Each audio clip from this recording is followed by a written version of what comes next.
lagi di Islami Tinda, masih di tema kita pagi hari ini, masuk surga sekeluarga. Alhamdulillah. Amin amin ya robbal alamin. Nah sekarang kita lanjut ya. Jika ada keluarga yang melakukan wakaf nih Ustadz Syam nih, dapat bermanfaat kepada orang sekitar dan bisa katanya memberikan jaminan juga kepada keluarga kita untuk bisa masuk surga. Nah wakaf ini kan gak gampang. Kadang-kadang kakeknya udah kasih, cucunya yang nuntut jual lagi. Mohon izin penjelasannya silakan Fatul. Tahu diri. Tapi guru-guruku Habib Utsman, Ustaz Maulana, Mas Fadli, jamaah di rumah, jamaah di studio. Al-Quran surah Al-Baqarah ayat 261. A'udzu billahi minasy syaithanir rajim. Allah. Bismillahirrahmanirrahim.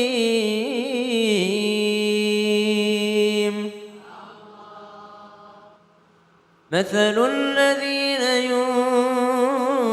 ينفقون أموالهم في سبيل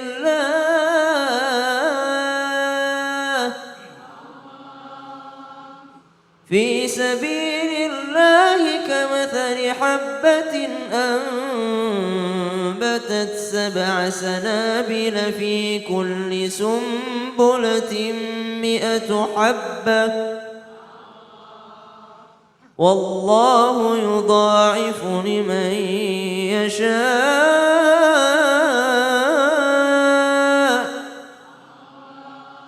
والله واسع عليم.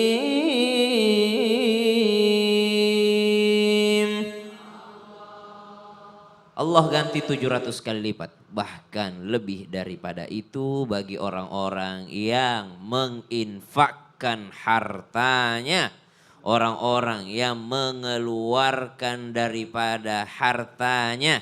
Lan tanalul birra hatta tunfiqu mimma tuhibbun. Engkau tidak akan pernah mencapai pulau kebahagiaan sebelum engkau mengeluarkan, memberikan apa yang engkau cintai. Berarti syaratnya kalau mau bahagia, mau ke surganya Allah, berikan apa yang kita senangi.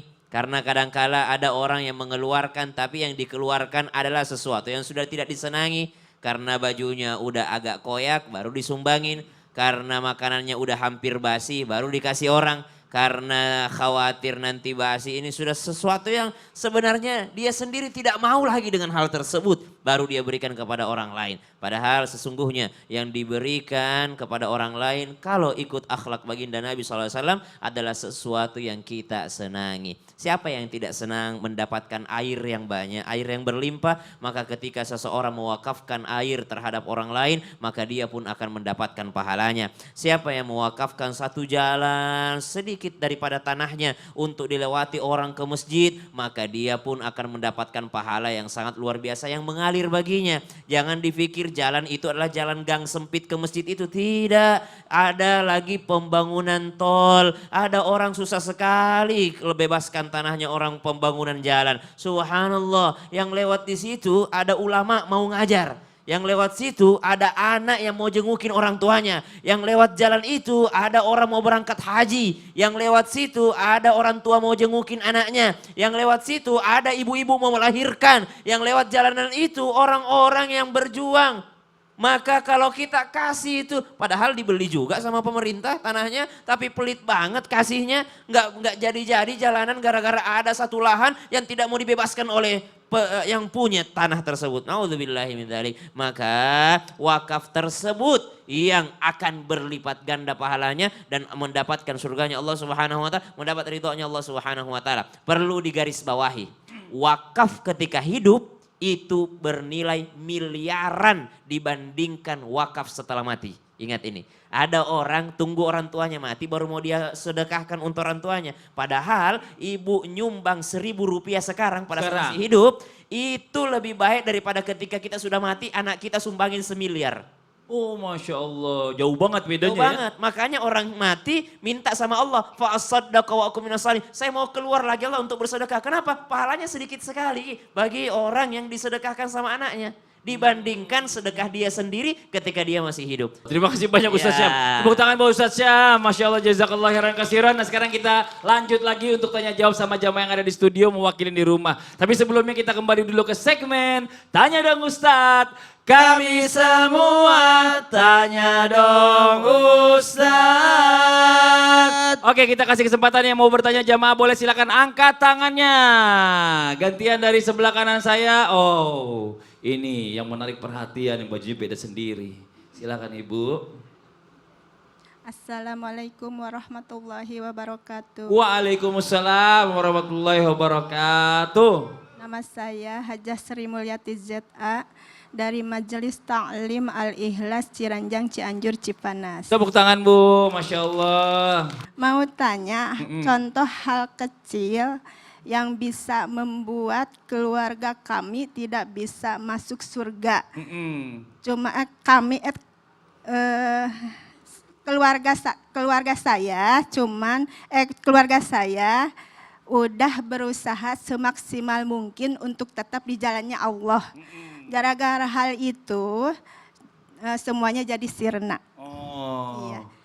Tolong dong Ustadz penjelasannya. Oh, gitu. Assalamualaikum warahmatullahi wabarakatuh. Itu yang di atas jangan ketawa-ketawa Bu. Tak kok disuruh ngomong juga deg-degan ya.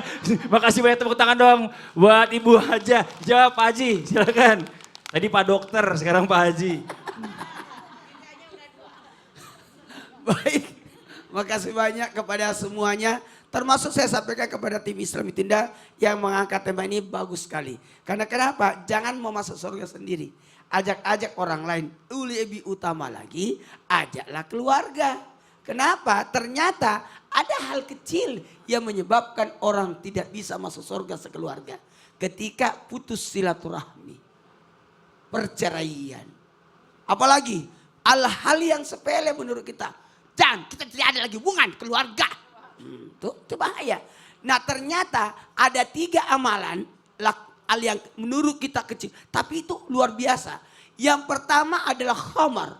Ketika orang meminum khamar itu susah. 40 hari doanya tidak diijabah. Auzubillah. Karena ada benda haram masuk kepada tubuhnya. Dan itu nanti bergantian setelah 40 hari. Setengah mati. Yang kedua. Jamaah.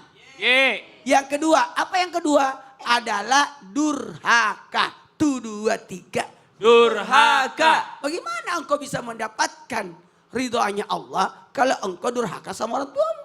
Ridho Allah fi ridhal walidain. Sutullah sutul walidain. Yang ketiga. Khamar.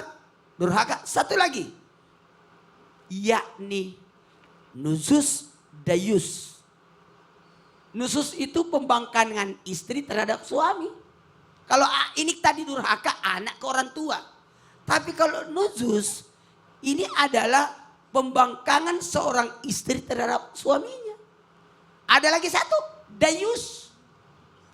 Dayus itu tidak peduli. Seorang suami yang tidak peduli dengan keluarganya. Ini bahaya. Dan ingat, kita akan diminta pertanggungjawaban di hari kemudian atas keluarga. Masya Allah. Jadi memang gak gampang Ustadz ya bicara masalah pertanggungjawaban ini. Makanya kita ini semuanya harus berbuat baik Ayo. saja. Peduli, Iya. taat. Masya Allah. Terima kasih Ustadz Maulana. Tepuk tangan buat Ustadz Maulana. Begitu ya Bu Haji ya. Makasih banyak. Nah sekarang kita lanjut lagi. Satu lagi saya mau kasih kesempatan di sini. Ada yang mau bertanya lagi? Angkat tangan Bu. Boleh? Ya bagian sebelah sini ya. Boleh Ibu. Ibu izin. Silakan. Iya maaf punten. Assalamualaikum warahmatullahi wabarakatuh. Waalaikumsalam warahmatullahi wabarakatuh. Perkenalkan, nama saya Umi Titi Rohaeti dari Majelis Taklim Al-Ikhlas Ciranjang Cianjur. Tepuk tangan Bu. Silakan Ibu. Ustadz, boleh bertanya, Boleh. benarkah memberi makan fakir miskin secara rutin bisa membawa kami satu keluarga masuk surga? Atau hanya saya sendiri yang nanti masuk surga? Oh gitu. Mohon Penjawabannya Jawabannya atau penjelasannya? Ya? Apa itu penjawaban? Maaf, Iya. mohon penjelasannya. Ya. Terima kasih. Ya. Wassalamualaikum warahmatullahi wabarakatuh. Waalaikumsalam. Ibu saya mau nanya dulu, ibu mau masuk surga sendiri apa bareng-bareng? Hah? Bareng-bareng. Bareng-bareng. Kenapa nanya? Kenapa nanya? Iya, makasih Bu. Silakan Ustaz Syam dijawab. Izin Ustaz Syam, Fadel. Baik, tabe Iya. Guruku Habib Utsman, Ustaz Maulana, Mas Fadli. Insyaallah hari ini kita akan memberikan penjawaban ya. Betul penjawaban. Idza mata banu Adam, ketika meninggal dunia anak cucu Adam, inqata amaluhu, terputuslah amal-amalnya orang tersebut yang meninggal ini, illa min thalath, kecuali 3 hal, ilmu yang bermanfaat. Mana itu ilmu yang bermanfaat? Ciri-cirinya ilmu yang bermanfaat adalah semakin dia berilmu semakin dekat dengan Allah Subhanahu wa taala. Ilmu itu membuat dia semakin takut sama Allah. Itu yang disebut dengan ilmu yang bermanfaat. Ibu punya ilmu tutorial hijab, kalau itu membuat ibu takut sama Allah, maka itu ilmu yang bermanfaat. Ibu punya ilmu matematika, kalau itu membuat ibu takut sama Allah, itu ilmu yang bermanfaat. Kemudian apa? Sedekatin jariyah, sedekah jariyah, itu juga mengalir pahalanya. Termasuk memberi makan fakir miskin. Tapi dilihat dulu memberi makannya. Kalau memberi makan justru membuat orang itu malas bekerja, stop kasih makan. Tapi kasih pekerjaan. Kalau memberi makan justru semakin dikasih makan, semakin kuat dia maksiat, stop kasih makan. Allah Subhanahu wa taala berfirman dalam Al-Qur'an, ba'da naqul a'udzubillahi minasyaitonirrajim, menyambung dengan ayat yang sebelumnya. Alladzina yunfiquna amwalahum fi sabilillah thumma la yutbi'una ma anfaqu mannan wala adha lahum ajruhum 'inda rabbihim wala khawfun 'alaihim wala hum yahzanun. Ketika kita memberikan kepada orang tersebut, mengeluarkan harta kepada orang tersebut, memberikan makan kepada orang yang membutuhkan, artinya ketika sudah kita kasih, kita lihat efeknya. Setelah kita memberikan, oh ternyata dengan makanan tadi dia menjadi kuat beribadah. Alhamdulillah, berarti makanan yang diberikan adalah makanan yang bermanfaat. Nabi SAW tiap hari ngasih makan orang, bukan sedikit Bu, 80 orang. Siapa itu? Ahlus Suffah. Jadi kalau ada orang yang bilang Nabi Muhammad miskin, itu sedikit keliru. Kenapa? Hanya orang kaya yang bisa ngasih makan tiap hari 80 orang. Berarti Nabi Muhammad SAW adalah sosok yang sangat kaya raya. Bukan hanya kaya dengan materinya, tapi kaya juga dengan akhlak beliau Nabi Muhammad SAW. Apakah yang masuk surga yang ngasih makan aja?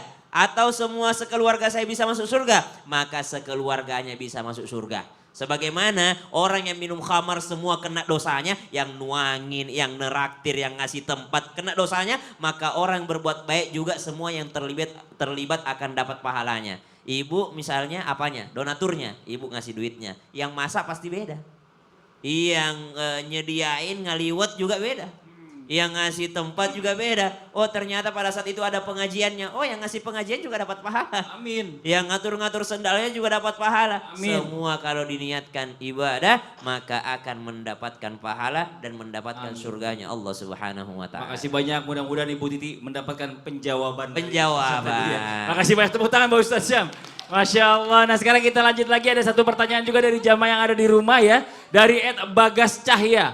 Ustadz, siapa sih yang gak mau masuk surga bareng-bareng? Tapi kalau kita sudah mengajak, ada salah satu anggota keluarga saya masih melakukan keburukan. Apakah masih bisa masuk surga sekeluarga? Nah ini mohon izin. Habib, jawabannya Habib. Fadal Habib. Tepuk tangan buat Habib Usman. Akhir Mas Fadi, Ustaz Syam, Ustaz Maulana. Bismillahirrahmanirrahim. Allahumma salli ala Sayyidina Muhammad wa ala ali Sayyidina Muhammad. Man ra'a minkum munkaran falyughayyirhu biyadihi fa illam yastati fa bilisanihi fa illam yastati fa biqalbihi wa huwa dhaiful iman. Siapa orang yang ketika melihat kemunkaran, kalau dia mampu dengan kekuatannya tangannya, gunakan kekuatan dan tangannya, tapi dengan cara yang ma'ruf, dengan cara yang baik. Yang kedua, apabila dia tidak mampu dengan kekuatan kekuasaannya, maka gunakan lisannya. Nasihati, nggak boleh seperti itu dosa. nggak boleh mengerjakan perbuatan maksiat, Anda nggak boleh judi, judi buat miskin, nggak mungkin Anda kaya. Jangan kalian khamar, merugikan, karena ini adalah umul khaba'is, ibunya atau puncaknya atau sumbernya kehancuran, keburukan. Bisa menghancurkan hidupmu, kamu bisa berzina karenanya, kamu bisa membuat ribut orang lain, berantem dan lain sebagainya. Nasihati dengan cara yang ma'ruf. Kalau kamu bisa menasihati dengan lisannya. Kalau kamu takut sama dia nggak bisa kekuatan, nggak bisa lisan, maka doakan dia yang baik. Semoga dia mendapatkan hidayah dari Allah Subhanahu wa ta'ala. Inilah fungsinya kita sebagai saudara, keluarga, teman, tetangga untuk saling menasehatin, saling memberitahu, saling menguntungkan satu sama lainnya dengan berharap yang disampaikan oleh Ustaz Maulana, bareng-bareng masuk ke dalam surga. Kita selalu berharap, ya Allah jadikanlah keluarga kami masuk surga. Orang tua kami masuk surga, anak-anak kami masuk surga. Wa anfusakum wa ahlikum nara, jaga dirimu dan keluargamu daripada api nerakanya Allah Subhanahu wa ta'ala. Berarti dalamnya penuh dengan kebaikan. Kalau kamu mau memberitahu kepada orang lain, menasihati kepada orang lain, maka jadikan dirimu dulu soleh dulu. Atau soleha dulu. Dilihat sama orang lain, oh wajar dia nasihatin, dia orang baik. Wajar dia ngasih tahu karena dia sholatnya bagus, nuntut ilmunya bagus, akhlaknya bagus, budi pekertinya baik. Maka ketika dia ngasih tahu, dia nasihatin, masuk ke hati manusia yang lain. Lebih mudah untuk masuknya. Kalau misalkan seandainya dia berakhlak buruk, berperangai buruk, budi pekerti yang buruk, sok nasihatin orang lain, akhirnya nasihatnya bagus, bicaranya bagus, tapi karena perangaimu yang buruk, orang gak dengar kamu, malah diketawain doang. Lu aja gak benar, berbuat aja masih gak baik, sehingga apa? Menjadi sebuah hal yang buruk. Oleh karena itu, saling menasihati dengan kebaikan, maka jadikan kita orang yang menasihatinya lebih baik daripada yang lain. Dan berharap ya Allah, kita sholat kita bagus, ibadah kita bagus, kita nasihati yang belum sholat, biar dia mau sholat, mau ibadah. Udah baik, udah bagus, jangan menganggap dirinya paling baik, paling bagus. Tetap menganggap dirinya paling kurang dan masa kekurangan, sehingga ada kekurangan yang harus dia lakukan kembali dan mengajak yang lainnya untuk berada dalam kebaikan. Masya Allah. Jadi ibu ini udah baik ya, mau ngajak Betul. semua. Tapi kalau misalnya orang diajak nggak mau, bu masih mau dipaksain. Betul. Biarin Pelan-pelan, aja udah. Ya, pelan-pelan. pelan-pelan ya. Kalau Sekali, kalian, 2 kali, 3 kali. kalau sampai 10 sebulan kali, sekali, sebulan masih begitu sekali, juga. 2 bulan sekali, Iya. 3 bulan sekali. Yang penting nasihatin bil ma'ruf. Masya Allah. Tetap dinasihatin ya Bibi. Makasih banyak, tepuk tangan buat Habib Usman. Nah sekarang buat jamaah Islam Tinda jangan kemana-mana dulu ya. Setelah ini kita masih akan kasih kesempatan buat jamaah buat bertanya lagi. Jadi jangan pindah channel, tetap di Islam itu Indah. Jamaah! Oh jamaah! Alhamdulillah. Lillah.